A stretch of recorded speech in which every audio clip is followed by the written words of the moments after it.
Hey Radius, welcome to our final day of the 2022 week of prayer. We pray this has been an awesome time of just getting close to Jesus, and it'll really set you up in a great pattern for the rest of the year.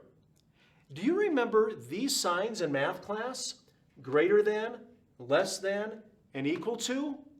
They're used to compare the value of numbers. Well, today we're going to look at the incomparable Jesus, that no one or nothing compares to Christ. First of all, Jesus is greater than anything. The greatest command says we should love God with all our heart.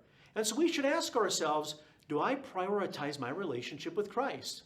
If loving Jesus truly is the greatest thing, then am I devoting sufficient time and mental energy being with Him? Or am I caught up in the pursuits of the world?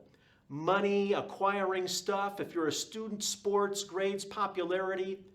For everyone, pleasure or doing things, making accomplishments that people recognize and applaud us for.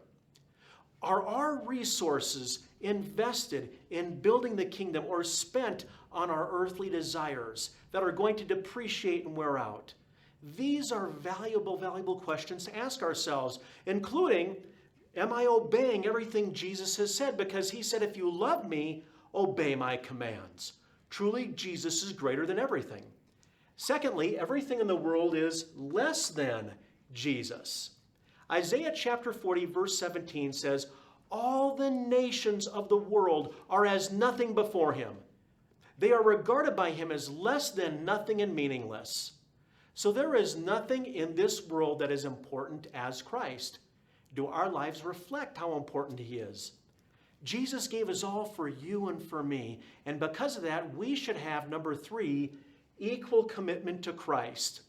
Just as Christ was committed to us, we should be that committed to Him. As we close off this week of prayer, I encourage you to keep investing in your relationship with God. Make it a priority. Carve out time to talk with Jesus and be in His Word. And as you go through your day's activities, just abide in the presence of Christ and be sensitive to what He wants. And do this instead of getting sucked into the pace and the priorities of the world.